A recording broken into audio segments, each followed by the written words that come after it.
테슬라가 차가 안 팔린 거 보니까 전기차 수요가 좀 둔화될 거고 그러면 배터리가 안 팔리고 이런 식으로 이게 전개되는 거잖아요. 테슬라 같은 경우는 전기차 쪽에서 되게 이제 소수 모델로 가는 이제 그런 형태고요. GM은 옛날에 했던 것처럼 지금 30종 모델을 2025년까지 내놓을 계획이에요. GM이 이제 포드를 이제 넘어서서 전 세계 그 넘버원 자동차 회사가 돼서 하여튼 어떤 분들은 뭐 실전 투자자들 가운데서도 2차 전지를 계속 좋게는 보세요. 그랬는데 그 우리 소위 주식시장의 그 이야기 전해지는 이야기가 있잖아요. 작년에 좋았던 주식이 올해도 좋겠느냐 하는 논리. 그렇죠, 그래서 그렇죠. 그쪽에서 새로 신선해 보이는 주식을 종목을 발굴해야 된다라는 생각을 하시는 분들이 있거든요. 근데 거기에는 이제 전혀 동의를 못 하시는 거예요. 말씀 잘하셨습니다. 그래서 이제 에코프로 BM을 보면 2021년에 주가가 좋았고요. 2022년은 안 좋았습니다. 에코프로 BM은 2023년이 됐으니까 이제 좋을 때가 다시 왔네요. 아, 그렇게 보시는 거군요. 아, 네. 알겠습니다. 역시 배터리 아저씨 일편단심 네, 그 8개 종목 중심으로 네, 좋게 보신다. 그러니까 결국 시장을 현재 장악하고 있는 곳들이 계속해서 장악해 나갈 것이다. 성장할 것이다로 그냥 이해를 하시는 거군요. 그렇습니다. 요거 하나만 좀 자료 준비한 게 있어갖고 아까 이제 전기차 쪽에 이제 수요 관련해서 이제 말씀들이 많으신데 데이터를 자꾸 보면 돼요. 이제 그거를 그 소설만 쓰고 이제 증거를 확인하지 않고 그냥 그 안에서만 머물러 있으면 안 되고 이제 소설은 처음에 썼다고 하더라도 그 내 생각이 계속 맞는지를 데이터를 갖고 확인할 필요가 있거든요. 그러니까 지금 얘기하는 게 이제 그 테슬라가 차가 안 팔린 거 보니까 전기차 수요가 좀 둔화될 거고 그러면 배터리가 안 팔리고 뭐 이런 식으로 이게 전개되는 거잖아요. 그럼 전기차가 잘 팔렸는지 안 팔렸는지 보면 될 거 아닙니까? 그 데이터가 매달 나오거든요. 이게 이제 현대자동차 및 기아자동차 출고 대기 기간인 자료가 있는데 저게 보면은 이제 전기차가 안 팔리려면 일단 대기 수요 있던 게 다 사라지고 나면은 그 다음부터 안 팔릴 거잖아요. 여기 보시면 나와 있듯이 2023년 1월 기준으로 해서 아이오닉 5는 여전히 대기 기간이 12개월 이상 예상이 되고요. 쭉 보시면 EV6도 마찬가지로 12개월 이상에 해당되는 거고요. 그에 비해서 여기 같이 나와 있는 산타페나 펠리세이드, 셀토스 같은 가솔린 디젤 같은 경우는 이 대기 기간이 많이 준 거예요. 그러니까 이제 말씀드릴 수 있는 게 내연기관 차량 같은 경우는 올해 좀 이제 안 좋을 가능성이 있고 전기차는 그 와중에서도 잘 팔릴 것 같다는 이제 그런 내용이 이 데이터를 보고 이제 이 얘기가 되는 거죠. 그래서 그런 게 좀 의심되시는 분들은 이런 데이터는 뭐 레이버링 한 번만 하면 쉽게 나오는 자료니까 3월달에 2월달 자료도 한번 찾아보시고 4월달에 3월달 자료 한번 찾아보시고 해서 이제 계속 팔로우 해가시면 되죠. 네. 하여튼 우리가 그냥 이렇다 저렇다 시장의 이야기를 그대로 믿지 말고 내 스스로 한번 그게 맞는지 아닌지 팩트 체크를 해보자. 그렇습니다. 그렇습니다. 알겠습니다. 사실은 그런 팩트 체크를 해줘야 되는 역할이 애널리스트 역할이고요. 근데 애널리스트들이 역할을 제대로 안 하고 있는 겁니다, 사실. 네, 알겠습니다. 공격력 만빵. 우리 배터리 아저씨의 공격력은 만빵. 자, 그 에코프로가 사실 이렇게 좋아지고 있는 것 중에 하나는 이게 급등하고 있는 이유 중에 하나는 또 다 사실 그 폐배터리 관련된 기대감이잖아요. 이게 뭐 그 전에도 말씀하셨듯이 도심 광산이니까 이 폐배터리 시장 이것도 그냥 자꾸 테마처럼 또 주목받을 때는 또 쭉 올라가다 또 시들해지면 또 내려가고 이게 반복이 되는 것 같아요. 그렇습니다. 그러니까 뭐 테마주 관점으로 접근하시는 거는 이제 제가 뭐 말씀드릴 수 있는 내용은 아니고 저는 이제 뭐 펀더멘털이나 이제 기업 내용, 지금 시장 상황, 업계가 어떻게 돌아가는지를 위주로 말씀드리는 거니까 테마주 매매는 각자 알아서 자신 있는 분들이 알아서 하셔야 될 부분이고 다만 이제 제가 말씀드릴 수 있는 거는 이제 산업적인 측면에서 보면은 결국은 이 폐배터리 시장도 에코프로하고 포스코홀딩스 이 양 두 회사가 이제 그 가장 선두에 설 가능성이 많다 하는 거는 이제 제가 말씀드릴 수는 있죠. 실제로 이제 성일하이텍 얘기를 많이 하는데 성일하이텍이 유럽 쪽에 폐배터리 사업을 한다는 거잖아요. 근데 이제 실제로 보면은 그게 그 유럽에서 하는 폐배터리 사업이 포스코홀딩스의 자회사인 PLSC라는 회사가 있습니다. 그 회사하고 같이 하는 거고요. 아, 그래요? 단독 사업이 아니라? 단독 사업이 아니고 이제 그 폐배터리 공장의 이제 그 지분은 포스코홀딩스 산하의 그 PLSC라는 회사가 갖고 있는 거고요. 성일하이텍은 이제 기술 지원하는 그런 형태의 역할입니다. 역할 자체가. 그렇군요. 예.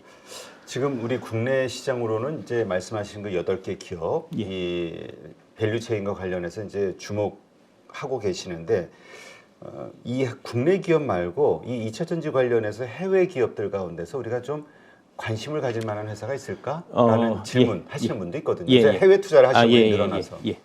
제가 GM을 갖고 있지 않습니까? GM을 갖고 있는 이유는? 제네럴 모터스. 그러니까 이제 전기차 쪽에서 앞으로 옛날에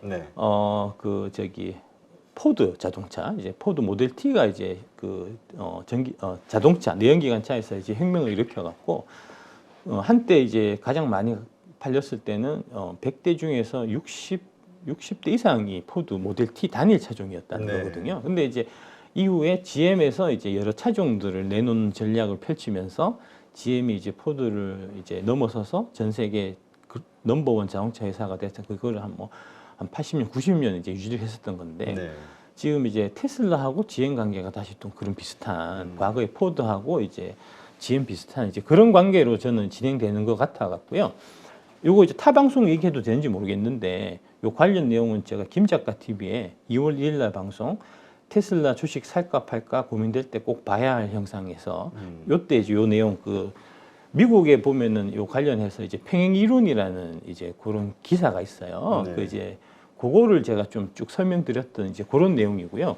그걸 한번 보시면 제가 이제 GM을 왜 갖고 있느냐 하는 거를 좀 이해하실 수 있을 거고, 요 얘기가 그 1920년대 포드가 몰락하고 GM이 부상되는 그 데이터인데 25년만 해도 포드가 점유율이 55.7이고 GM이 12.7밖에 안 됐는데 이게 나중에 보면은 37년 되면은 GM이 41.8이고 포드가 21.4, 크라이슬러가 25.4로 이게 이제 3등으로 이렇게 떨어지거든요. 이제 이런 역사가 왜 발생했냐면은 단일 차종에 너무 이렇게 이제 올인하다 보니까 한 차종만 만들다 보니까 소비자들이 식상하게 되는 거죠. 다른 다양한 차종의 차를 만들고 GM은 여러 자동차 회사들이 합병해서 만들어진 브랜드가 참 많이 있죠. 그렇습니다. 그게 이제 GM이 내놓은 그 이제 전략이고 그 전략이 먹혀갖고 GM이 이제 1등으로 올라설 수 있었던 거고, 나중에 그 포드 3세가 이제 그 헨리 포드 물러나고 포드 이제 손자가 이제 물려받아서 이제 다시 재편해갖고 지금 이제 GM하고 포드가 그 다음에 계속 원투로 해갖고 계속 이제 100년 앙숙 관계가 지금까지 유지가 되고 있는 이제 그런 거거든요. 이게 이제 전기차 쪽에서도 비슷한 현상이 지금 일어나고 있는데, 그래요?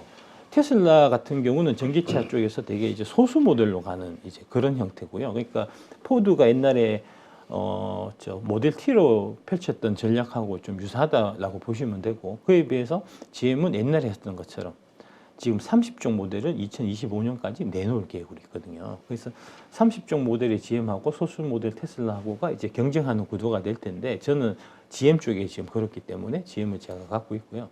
일단 이제 GM이 승리하게 되면은 좀 배당이 좀 클 수 있는 게, GM은 지금 테슬라 시총의 10분의 1밖에 안 되거든요. 부가 있는 거죠, 그만큼. 그렇군요. 사실 또 GM 우리 자율주행과 관련해서도 가장 뛰어난 프로그램을 갖고 있는 게, 기술력을 갖고 있는 게 GM이라고 얘기하시는 분도 있긴 하더라고요. 그거는 이제 컨슈머 리포트 이제 자료고요. 컨슈머 리포트에서 2020년에 이 모델별로 해서 이제 좀 평가를 했었던 때, 그때 GM이 1등을 했었고요. 2등이 테슬라였고, 23년도에 또 다시 한번 그 테스트를 했었어요. 1등을 이번에는 누가 했냐면 포드가 있고요. 그래요? 포드가 있고요. 다 고만고만한 기술력을 다 뛰어난 기술력을 갖고 있는 거네요. 뭐 평가하는 방식에 따라서 이제 좀 다양한 거니까, 이제 컨슈머 리포트는 뭐 소비자의 사용 편의성이라든지 뭐 가격이라든지 뭐 여러 가지 좀 넣었겠죠. 뭐 그거는 다른데, 그 이제 데이터를 좀 그때 결과를 좀 말씀드리면 1등이 포드고 2등이 GM이었고요. 테슬라는 7등. 그래요? 가장 앞서 나가는 걸로 우리가 이해를 하고 있었는데. 컨슈머 리포트는 그렇게 일단 보는 것 같습니다. 12등이 꼴찌인데 12등이 현대기아입니다. 우리가 현대기아 주주 혹은 한국인으로서 응원을 한다면 현대차 기아가 어디에 집중해야 되는지, 분발해야 되는지 나오네요. 뭐 요번에 그 이제 리포트를 보면은 현대기아가 최하점을 받았던 이유가 뭐냐면은 차선 유지가 잘 안 됐다고 그래요. 그건 가장 기본적인 거잖아요. 흔들린다는 얘기군요. 그래서 이제 아마 최하점 받은 것 같고, 그러니까 다른 여러 가지 기능들은 좀 좋은 게 많이 있었을 텐데, 일단 차선 유지가 제대로 안 되는 거는 이제 다른 거가 다 필요 없는 이제 안전하고 직결되는 이제 뭐 그런 형태니까, 거기에서 좀 페널티를 많이 받아갖고 이제 컨슈머 리포트에서 최하점을 주지 않았나 싶고요. 이제 그런 부분들은 앞으로 좀 개선해야 되겠죠. 현대기아차도. 예. 알겠습니다. 아, 요거 문득 또 떠오르는 질문인데 예. 에코프로와 관련해서 예. 부정적으로 생각하시는 분들의 논리 가운데 보면은 우리가 자꾸 카카오가 떠오른단 말이에요. 계속해서 계열사 쪼개기 상장. 지금 뭐 머티리얼즈 상장한다 해도 또 예. 그 외 좋은 기업들이 몇 개 더 있다고 우리가 이제 스터디를 했는데 문제는 계속해서 이렇게 간다면 결국 껍데기만 남는 지주회사 되는 거 아니냐 이런 걱정하시는 분들도 있거든요. 그건 어떻게 말씀드리면 좋을까요? 그 LG화학이 LG엔솔하고 물적 분할하면서 이제 집중 포화를 맞았고 그래서 이제 LG화학 배신감을 느낀다 해서 이제 팔고 떠나신 분들이 많잖아요. 껍데기가 네. 남았다고 해서 그게 이제 종합주가 지수 3,000포인트 할 무렵에 이제 대략 한 45에서 50만 원 정도였는데 그 위에 아시다시피 지금 이제 종합주가 지수가 2,400선이니까 뭐 20% 이렇게 빠진 상태에서 지금 LG화학은 다시 65만 원, 뭐 70만 원 선 뭐 이렇게 왔다 갔다 하고 있거든요. 이제 그런 맥락으로 보시면 되지 않겠나 싶습니다. 그러니까 이제 결국은 가장 중요한 거는 이제 그 기업의 펀더멘탈이고 이제 그 기업의 실적이고 이런 거지 관련돼서 뭐 그런 부분은 사실은 조금 좀 부채적이지 않나. 좀 이제 물적 분할 이슈만 해도 이게 물적 분할이 LG 에너지 솔루션이 처음 한 게 아니고요.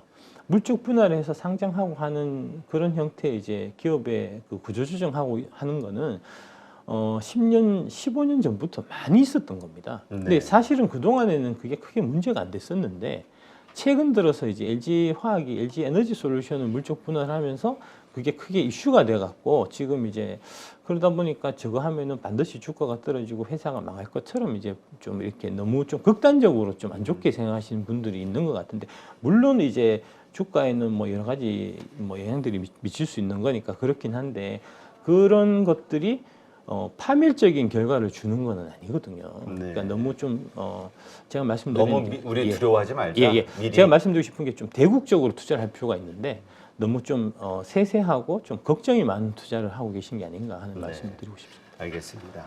네. 배터리의 진심 가득. 배터리를 뭐라 하면 공격력 만빵 올라오는 우리 배터리 아저씨. 예, 제 홍보 담당이니까요. 네. 예. 아니 포지션이 책 제목이 K 배터리 레볼루션입니다. 그 다음번에 우리 작가하고 의논하셔가지고 책 가지고 책 내용 가지고 한번 스터디하는 시간 가져보시죠. 아유 감사합니다. 그럼 네, 너무 네. 좋죠. 예, 네. 감사합니다. 자, 오늘도 이렇게 해서 즐겁게 그러나 공격력 있게 배터리 공부를 좀 했습니다. 오늘 함께하신 박순혁 이사님 오늘 수고 많으셨고요. 고맙습니다. 예, 감사합니다.